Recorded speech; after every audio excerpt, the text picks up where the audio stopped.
Hello guys, welcome back to simply medics. चलिए हम लोग बिना वक्त गंवाए शुरू करते हैं नेशनल इम्यूनाइजेशन शेड्यूल के निमोनिक्स को। एनआईएस को याद रखने के लिए मैं आपको एक प्यारे से बच्चे हॉब का स्टोरी बताने वाला हूँ दोस्तों। तो हॉब हमारा जो पैदा हुआ, हॉब यानी कि HOB, एट बर्थ इसको देंगे H फॉर हेपेटाइटिस बी का birth dose, O for oral polio vaccine का 0 dose and B for BCG। तो ये 3 वैक्सीन हम इसको देंगे। तो 3 वैक्सीन देने के बाद हम एक बार चेक कर लेते हैं कहीं हमने गलत वैक्सीन तो नहीं दे दिया। तो एनआईएस में चेक करते हैं दोस्तों। तो H फॉर हेपेटाइटिस बी का birth dose okay, O for oral polio vaccine का 0 dose okay and B for BCG।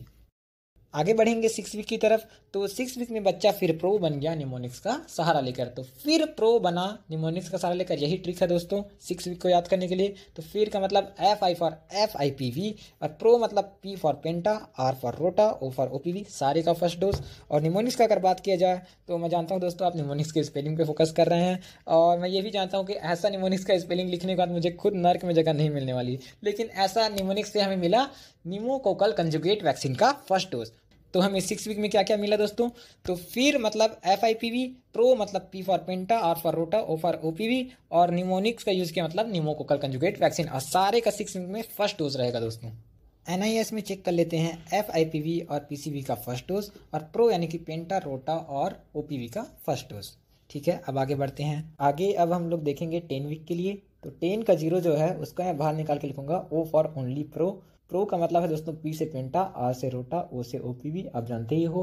और ये सेकेंड टाइम प्रो बन रहा है इसलिए मैं लिखूंगा इन सब का सेकेंड डोज। तो प्रो का सेकेंड डोज लगेगा 10th वीक में।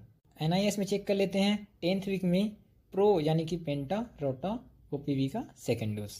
14 वीक का अगर बात करें तो सेम 6 वीक जैसा रहेगा, मतलब फिर प्रो बन जाएगा निमोनिक्स का सहारा लेकर। फिर का मतलब FIPV, प्रो मतलब पेंटा, रोटा और OPV जैसा कि हम देख चुके हैं, और निमोनिक्स मतलब निमोकोकल कंजुगेट वैक्सीन। इस बार FIPV और निमोकोकल कंजुगेट वैक्सीन का सेकेंड डोज रहेगा क्योंकि फिर निमोनिक्स का दोबारा यूज़ किया है, और प्रो थर्ड टाइम बना है इसलिए पेंटा, रोटा और OPV का थर्ड डोज रहेगा।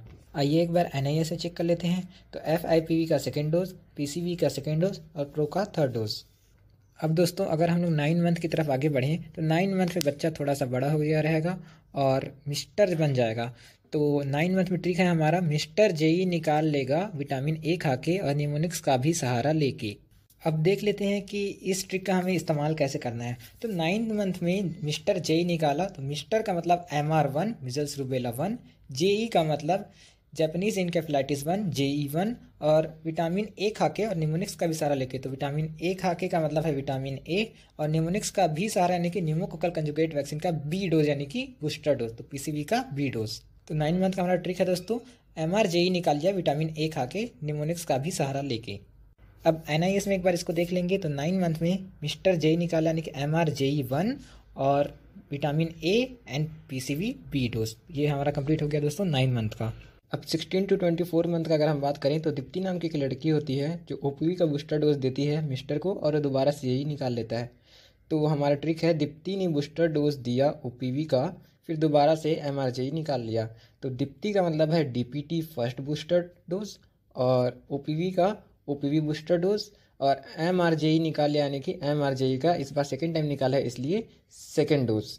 अगर आपको ये ट्रिक थोड़ा मुश्किल लग रहा है तो हमारे पास एक अल्टरनेटिव ट्रिक भी है। तो 16 to 24 मंथ में आपको ध्यान रखना है, मिस्टर JE जब दोबारा निकाला तो उड़ीसा स्टेट में निकाला था। तो उड़ीसा का O for OPV, D for DPT दोनों का ही बूस्टर डोज, और मिस्टर JE दोबारा निकाला यानी कि MR और JE का सेकेंड डोज। जी, इस ट्रिक का आप इस्तेमाल कर सकते हैं अगर आपको ऊपर वाला मुश्किल लग रहा होगा तो। NIS में जल्दी से देख लेते हैं। 16 to 24 मंथ में DPT का फर्स्ट बूस्टर डोज, OPV का बूस्टर डोज और MR JE दोनों का सेकेंड डोज।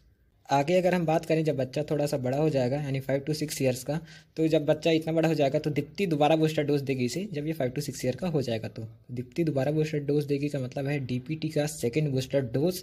NIS में एक बार देख लेते हैं 5 to 6 ईयर्स में only DPT second booster dose. अब दोस्तों 10 से 16 साल की उम्र में जब इस बच्चे को हम देखेंगे, बच्चा काफ़ी बड़ा हो चुका है, ये इसका खेलने कूदने का उम्र है, तो जाहिर सी बात है इस उम्र में से चोट या इंजरी तो आएगी ही। और जब भी कोई इंजरी होता है तो डॉक्टर्स किस चीज़ का इंजेक्शन देते हैं? मैं रिपीट कर रहा हूँ सवाल को दोस्तों, जब भी चोट या इंजरी होता है डॉक्टर किस चीज़ का इंजेक्शन देते हैं? आप चाहो तो वीडियो को थोड़ी देर पॉज करके सोच सकते हो। जी दोस्तों, आप बिल्कुल सही सोच रहे हो, आंसर है हमारा टिटनस। डॉक्टर टिटनेस का इंजेक्शन देता है। तो एनआईएस ये कहता है कि आप टिटनेस नहीं, 10 से 16 साल की उम्र में बच्चे को टिटनेस के साथ में डिप्थेरिया भी दे दो, यानी कि कैपिटल टी स्मॉल डी, यानी TD देंगे हम। 10 से 16 साल की उम्र में बच्चों को हम देंगे TD। अब सारे ट्रिक्स का एक बार फटाक से रिवीजन कर लेते हैं हम लोग दोस्तों। एट बर्थ यानी जब पैदा हुआ तो हॉब नाम का बच्चा पैदा हुआ। 6 वीक का जब हुआ तो फिर प्रो बन गया निमोनिक्स का सहारा लेकर। फर्स्ट टाइम प्रो बना है, सारे फर्स्ट डोज रहेंगे। 10 वीक का जब बात करेंगे तो 10 के ओ से लेंगे ओनली प्रो, और सेकंड टाइम प्रो बना है इसलिए प्रो का सेकंड डोज रहेगा सारा। और 14th वीक में से फिर प्रो बनेगा निमोनिक्स का सहारा लेकर 6 वीक जैसे, लेकिन फ्री और निमोनिक्स का सहारा सेकंड टाइम, और प्रो थर्ड टाइम बना इसलिए प्रो में थर्ड डोज रहेगा। 9 मंथ का अगर बात करें तो मिस्टर जेई निकाल लेगा, फर्स्ट टाइम जेई निकाले इसलिए MR1 JE1 विटामिन ए खा के, और निमोनिक्स का भी सहारा लेकर यानी PCV भी रहेगा। तो 16 to 24 मंथ का अगर हम बात करें तो दीप्ति OPV का बूस्टर डोज देगी तो MRJE दोबारा निकाल लेगा। तो DPT OPV का second dose, MRJE second dose. अगर उड़ीसा से भी आप याद करना चाहें तो उड़ीसा स्टेट से जेई दोबारा निकाला था, इसे भी आप याद कर सकते हैं। 5 to 6 ईयर का अगर हम बात करें तो दीप्ति दोबारा बूस्टर डोज देगी, यानी DPT का सेकंड बूस्टर डोज। 10 से 16 साल का जब बच्चा उम्र हो जाएगा, खेलने कूदने की उम्र है, चोट आएगी, टिटनेस देना चाहिए, लेकिन टिटनेस के साथ डिप्थेरिया भी दे देंगे, यानी TD देंगे। एनआईएस प्रेगनेंसी के लिए क्या बोलते हैं एक बार देख लेते हैं दोस्तों। तो प्रेगनेंसी में हमें देना है TD1, जो कि देना है अर्ली इन प्रेगनेंसी, यानी कि जितना जल्दी हो सके। अगर फर्स्ट ANC विजिट के लिए आई है तो फर्स्ट ANC विजिट में ही दे दो। और TD2 कब देंगे दोस्तों? तो जनरली कोई भी वैक्सीन हो उसका नेक्स्ट डोज देने के लिए हम एटलीस्ट 4 वीक का गैप मेंटेन करते हैं, तो यहाँ पे भी वही करेंगे, TD2 देंगे TD1 देने के जस्ट 4 वीक बाद। अब सवाल ये आता है कि TD का बूस्टर डोज कब दें। तो मान लीजिए कोई वुमेन है जो ऑलरेडी प्रीवियस प्रेगनेंसी में 2 TD का डोज कंप्लीट कर चुकी है, वापस से विदिन 3 ईयर्स वो प्रेग्नेंट हो गई है, तो इस बार हम उसे सिर्फ एक डोज देंगे TD का, जिसका नाम है TD बूस्टर डोज।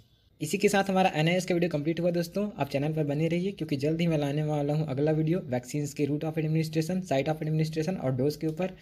और कमेंट सेक्शन में मुझे जरूर बताएं दोस्तों वीडियो आपको कैसा लगा है। वीडियो में अगर कहीं कोई एरर हो तो आप मुझे कमेंट सेक्शन में बता सकते हैं। याद रखिए दोस्तों, आपका कमेंट्स मेरे लिए बहुत ही वैल्यूएबल है। अगर आप इस चैनल पर नए हैं तो सब्सक्राइब कीजिए। Thank you so much for watching this video.